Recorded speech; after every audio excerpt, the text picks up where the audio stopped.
আসসালামু আলাইকুম। সবার আগে বাছাই করা 10টি আন্তর্জাতিক খবর জানিয়ে দেব। প্রথমেই থাকছে শিরোনাম। তবে তার আগে অনুরোধ থাকবে ভিডিওটিতে একটি লাইক দিবেন।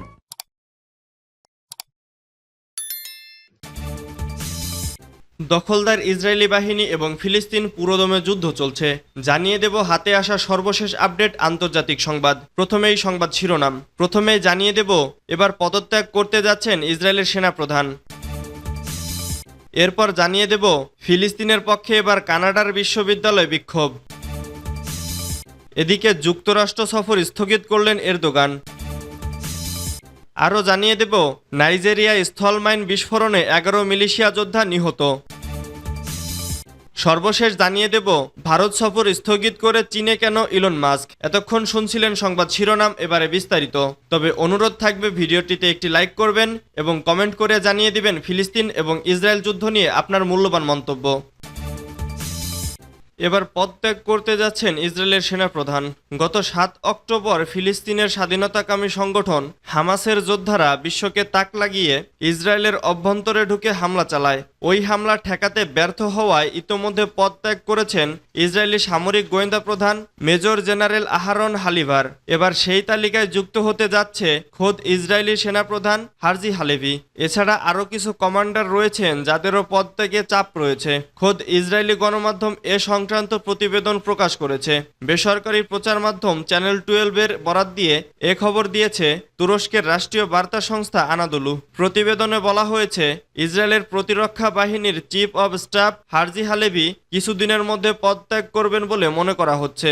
ইসরায়েলি সংবাদ মাধ্যমটি বলেছে গত সপ্তাহে সামরিক গোয়েন্দার প্রধান মেজর জেনারেল আহারন হালিভার পদত্যাগের পর এটা স্পষ্ট হয়ে গেছে যে গত বছরের 7 অক্টোবর ফিলিস্তিনি সশস্ত্র গোষ্ঠী হামাসের হামলার বিষয়ে আগাম তথ্য দিতে ব্যর্থ হওয়ায় দায়ী সকল কর্মকর্তাকে চাকরি ছাড়তে বাধ্য করা হয়েছে, আর সেটা চিফ অব স্টাফ থেকে শুরু করে। প্রতিবেদনে বলা হয়েছে এমনকি অনেক অফিসার যুদ্ধ বিষয়ক তদন্তের প্রস্তুতির জন্য আইনি প্রতিনিধিত্ব চেয়েছেন।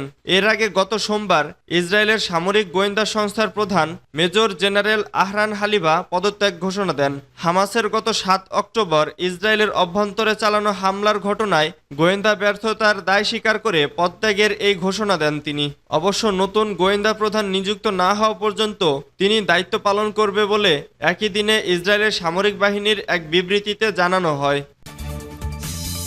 ফিলিস্তিনের পক্ষে এবার কানাডার বিশ্ববিদ্যালয়ে বিক্ষোভ। তাঁবু টানিয়ে ফিলিস্তিনিদের পক্ষে আন্দোলনে বসেছেন কানাডার ম্যাকগিল বিশ্ববিদ্যালয়ের ছাত্রছাত্রীরা। খবর বিবিসির। খবরে বলা হয়েছে বিক্ষোভকারীরা ম্যাকগিল এবং কনকার্ডিয়া বিশ্ববিদ্যালয়কে জায়নবাদী রাষ্ট্র এবং ইহুদিবাদী একাডেমিক প্রতিষ্ঠানগুলোর সঙ্গে সম্পর্ক ছিন্ন করে তহবিল প্রত্যাহারের দাবি জানাচ্ছেন। বিশ্ববিদ্যালয়গুলোর কর্তৃপক্ষ বলেছে বিশ্ববিদ্যালয় ক্যাম্পাসের ভেতর এভাবে তাঁবু টানানো অনুমোদিত নয়। এ ধরনের কার্যকলাপ যুক্তরাষ্ট্রের বিশ্ববিদ্যালয়গুলোর মতো মুখোমুখি পরিস্থিতির তৈরি করতে পারে। সিবিসি নিউজের প্রকাশিত প্রতিবেদন থেকে জানা যায় ফিলিস্তিনি যুব আন্দোলন মন্ট্রিল শাখার অনির্দিষ্টকালের জন্য অবস্থান কর্মসূচির ডাক দিয়েছে। গ্রুপটি বলেছে তারা তাদের বিশ্ববিদ্যালয়কে গণহত্যায় অংশীদার হতে দিতে চায় না। ফিলিস্তিনপন্থী একাধিক গ্রুপ এই আন্দোলনের সঙ্গে যোগ দিয়েছে। সিবিসি নিউজকে ম্যাকগিল ইউনিভার্সিটির কর্তৃপক্ষ জানিয়েছে তারা ছাত্রদের আন্দোলন সম্পর্কে অবগত আছেন।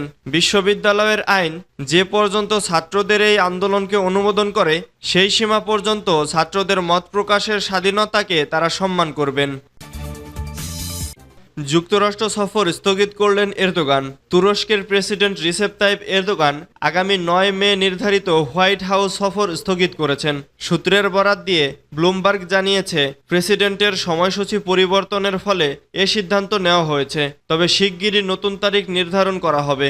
যুক্তরাষ্ট্র দূতাবাসের এক মুখপাত্র শুক্রবার বলেন পারস্পরিক সুবিধাজনক সময়ে এরদোগানকে স্বাগত জানাতে চায় হোয়াইট হাউস, কিন্তু আমরা এখনো সময়সূচি ঠিক করতে পারিনি।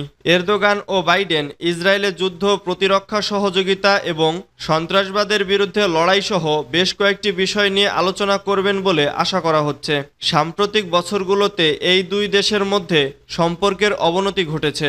আঙ্কারা দীর্ঘদিন ধরে ফিলিস্তিন ও ইসরায়েল সংঘাতের বিষয়ে মার্কিন অবস্থানের সমালোচনা করে আসছে, বিশেষ করে নেতানিয়াহু প্রশাসনের প্রতি ওয়াশিংটনের নিঃশর্ত সমর্থন। ওই বৈঠকে যুক্তরাষ্ট্রের কাছ থেকে F-16 যুদ্ধবিমান কেনা এবং তুরস্ক ইতোমধ্যে যে জেটগুলো কিনেছে সেগুলোর আধুনিকায়ন প্রক্রিয়া নিয়েও আলোচনা হবে বলে ধারণা করা হচ্ছে।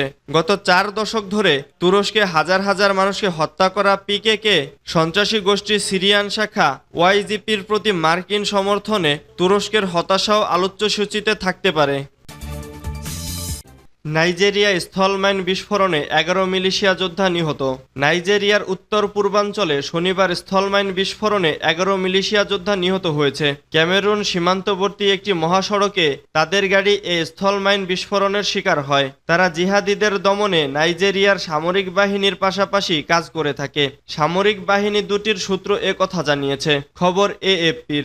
নাইজেরিয়ার জিহাদিরা সম্প্রতি সামরিক এবং বেসামরিক গাড়ি লক্ষ্য করে বিভিন্ন মহাসড়কে স্থলমাইন পেতে রাখার কাজ জোরদার করেছে।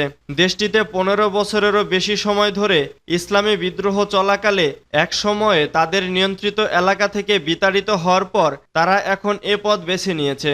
সূত্র জানায়, মিলিশিয়া যোদ্ধারা বন রাজ্যের গাম্বারু শহর থেকে আঞ্চলিক রাজধানী মাইদুগুরিতে যেতে একটি বেসামরিক গাড়িবহরকে নিরাপত্তা দিয়ে নিয়ে যাওয়ার সময় তাদের গাড়ি জিহাদির পেতে রাখা স্থলমাইন বিস্ফোরণের শিকার হয়। গ্রিনিচ মান সময় 12:30-এর দিকে দামোগ্রামে এই ঘটনা ঘটে। গাম্বুরুতে জিহাদি বিরোধী মিলিশিয়ার নেতা শেহু মাদা বলেন, আমাদের 13 জন কমরেডকে বহন করা গাড়িটি স্থলমাইন বিস্ফোরণের শিকার হলে তাদের 11 জন নিহত ও 2 জন আহত হয়। পরে আহত 2 জন সেখান থেকে পালিয়ে যায়। সূত্র বাবস। ভারত সফর স্থগিত করে চীনে কেন ইলন মাস্ক? ভারত সফর স্থগিত করে চীন সফরে গেছেন ইলন মাস্ক। জানা গেছে, রোববার আচমকাই বেইজিংয়ে পৌঁছেছেন টেসলা প্রধান। চীনের বেশ কয়েকজন শীর্ষ কর্মকর্তার সঙ্গে বৈঠকেও বসবেন তিনি। লোকসভা ভোটের সময়েই ভারত সফরের কথা ছিল বিশ্বের অন্যতম শীর্ষ ধনী ইলন মাস্কের। গত সপ্তাহেই 2 দিনের সফরে ভারত যাওয়ার কথা ছিল তার। যদিও মাস্কের এই সফর নিয়ে চূড়ান্ত গোপনীয়তা বজায় রাখা হচ্ছিল। বিভিন্ন সূত্রের বরাতে ভারতীয় অনেক গণমাধ্যম জানায়, প্রধানমন্ত্রী নরেন্দ্র মোদীর সঙ্গেও বৈঠকের কথা ছিল ইলন মাস্কের। কিন্তু প্রধানমন্ত্রীর দফতর বা টেসলা কোনো পক্ষই মাস্কের সফরের বিষয়টি আনুষ্ঠানিকভাবে নিশ্চিত করেনি। এর মধ্যেই হঠাৎ স্থগিত হয়ে যায় সেই সফর। ইলন মাস্ক এক্সে জানিয়েছে, দুর্ভাগ্যবশত টেসলার প্রচুর কাজ থাকায় ভারত সফর পিছিয়ে হচ্ছে, কিন্তু চলতি বছরের শেষেই ভারতে যাওয়ার ইচ্ছে আছে। এদিকে মাস্কের ভারত সফর পিছিয়ে যাওয়া নিয়ে শুরু হয়েছে রাজনৈতিক চর্চাও। কংগ্রেসের সাধারণ সম্পাদক জয়রাম রমেশ বলেন, মাস্ক নিজেও দেয়ালের লিখন পড়ে ফেলেছেন। আসলে টেসলা কর্তা এত দূর থেকে আসবেন আর এসে একজন বিদায়ী প্রধানমন্ত্রীর সঙ্গে দেখা করবেন, সেটা খুব খারাপ দেখাতো। কংগ্রেসের আরেক নেতার দাবি, মোদির হার নিশ্চিত জেনেই তার সঙ্গে সাক্ষাৎ এড়িয়ে গেছেন ইলন মাস্ক। ঘটনা যাই হোক, মাস্কের চীন সফরের খবর প্রকাশ্যে আসতেই ভারত জুড়ে বিতর্ক ছড়িয়েছে। টেসলার দ্বিতীয় বৃহত্তম বাজার হলো চীন। অনেকে বলেছেন, পুরোপুরি অটোমেটিক গাড়ির ব্যবস্থা করা নিয়ে চীনা কর্তৃপক্ষের সঙ্গে বৈঠকে বসবেন মাস্ক। তবে এই সফর একেবারে গোপন রাখা হয়েছে। চীন সরকার বা টেসলার পক্ষ থেকে কিছুই জানানো হয়নি। তবে প্রশ্ন উঠেছে, ভারত সফর কার্যত বাতিল করে কেন চীনে গেলেন ইলন মাস্ক? তাহলে কি ভারতে বিনিয়োগ নিয়ে আগ্রহ হারাচ্ছে টেসলা? তা জানতে হয়তো অপেক্ষা করতে হবে আরও কিছুদিন। সূত্র রয়টার্স ও বিবিসির।